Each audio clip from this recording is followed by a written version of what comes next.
Hey, what's up guys, it's Jordan. Today we'll be the next of my Pokemon top 5s. This is top 5 water types. Two things to note before we get started. First is that this list will not include legendaries. I plan on making a list in the future just for them. And secondly, this video is based on my personal opinion. It's impossible to list the best because everyone has different opinions. So if you don't agree with it, feel free to let me know your top 5 in the comment section below. And of course, make sure you hit that like button because you know your support is greatly appreciated. Alright, so let's get this countdown started. In the number 5 spot, we have Swampert. Over the years, Swampert has really grown on me. Years ago, I wouldn't have looked at Swampert as much as I do now. He's got a really cool typing. I know there's a lot of water and ground type Pokemon, but it's still a really cool typing. And being part ground type means moves like Earthquake are just perfect for Swampert. And then the Hoenn starters got Megas, and Mega Swampert had the coolest Mega out of all 3 of them. And as you saw in my top 5 fire types, I absolutely love Blaziken.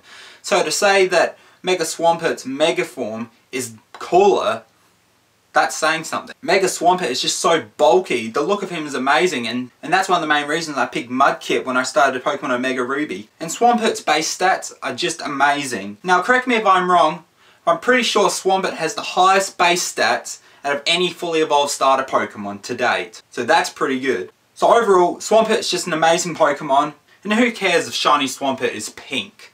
I would proudly destroy everyone with my pink Swampert. So today, Swampert is in the number 5 spot. In the number 4 spot, we have the mighty Gyarados. Ever since I first saw Gyarados, I just thought he was the most scariest looking Pokemon, and I still do. Gyarados is freaking huge. He is definitely intimidating. Pretty much every time Gyarados is seen or mentioned in the anime, people are talking about how scary he is, how big he is, how he just destroys everything. Gyarados is so powerful that the champion dragon tamer, Lance, uses a Gyarados. And Lance is a dragon trainer. It always surprised me why Gyarados wasn't a dragon type, because he's pretty much a giant sea dragon. It doesn't really matter though, because Gyarados kicks ass even without a dragon typing. Something that surprises me even more is that Gyarados got water flying type. Now for years, I had no idea that Gyarados was half flying type. Because when you look at Gyarados, you don't think flying type. Maybe also because Gyarados can't fly. So that always surprised me. When he got his Mega Evolution in Gen 6, I was hoping when they gave him Mega Form that it was going to be part Dragon. It made a lot more sense to give him part Dark type. And while I'm on it, his Mega Form just looks crazy.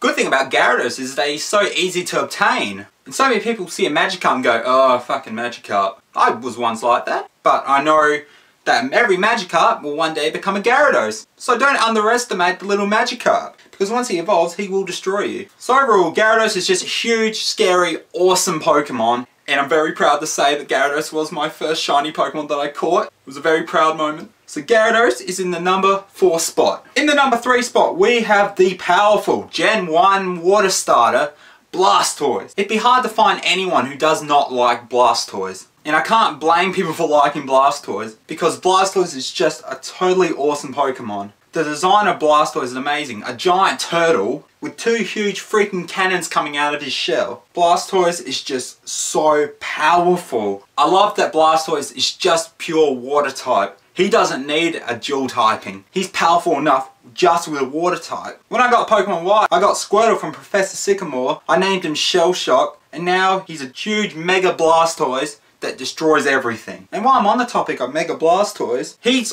awesome! So when the creators were making Blastoise, they think, what can we do to make Blastoise even cooler? Well, let's get the 2 huge cannons everyone loves on his back, turn it into one even bigger, powerful cannon, and then let's give him cannons on both of his arms. They were right. Sure made it better. Now even though Mega Charizard X is my favourite of the Kanto Mega Evolutions, Mega Blastoise is real close behind it. So overall, Blastoise is just a very powerful Pokemon. That's the perfect word to describe him. So today he's in the number 3 spot. In the number 2 spot, we have Sharpedo. Now some people might see this as an odd choice, but personally I love Sharpedo. Seriously, he's half shark, half torpedo. That's cool. Now to me, sharks are one of the most scariest things around. So when I first saw Sharpedo, I instantly thought he was just so cool because he was just so terrifying. Seriously, Sharpedo is Team Aqua's mascot. That's how cool Sharpedo is. Team Aqua could have easily used Luvdisc as their mascot. I'm glad they didn't though. I don't know about you, but when I see Sharpedo, the first thing that comes to my head is Jaws. Now I'm pretty sure most of you would agree with me on this. The first time you see Jaws, it scares the absolute shit out of you. That's how terrifying sharks are. And Sharpedo, the design of Sharpedo is just awesome. It's scary, it's powerful,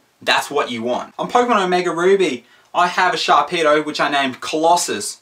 To anyone who doesn't know who Colossus is, it's like one of the biggest great white sharks around. And when Pokemon Omega Ruby and Alpha Sapphire came out, they gave it a Mega Evolution. At first I thought it looked a bit weird, but it grew on me. And they could easily say the species of Sharpedo is shark. But no, Sharpedo is classified as the brutal Pokemon. There's one other brutal Pokemon. Know who that is? Hydreigon. Yeah.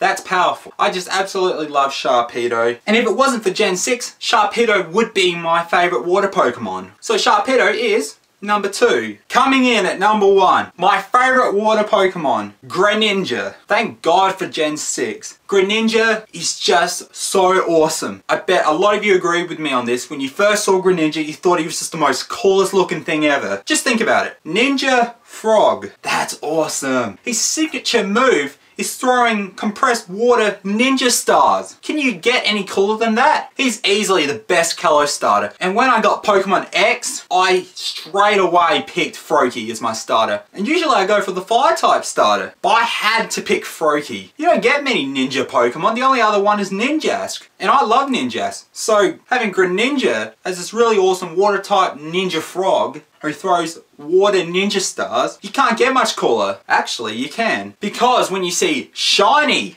Greninja, it's black. Black's my favourite colour. So to have a black ninja frog, that's just so cool. I'll admit, to this day, I actually don't have a shiny Greninja. I would absolutely love to have a shiny Greninja. One day I'll get it. I really hope when they eventually give Greninja a Mega Evolution, they do not screw it up. So Greninja is in the number 1 spot and easily my favourite water Pokemon. So there you go. That was my top 5 water Pokemon. Like I said, if you didn't agree with it, let me know your top 5 in the comment section below. So you might have noticed I've done fire types and water types. So I wonder if you can guess what the third type will be. Thanks for watching guys. See you next time.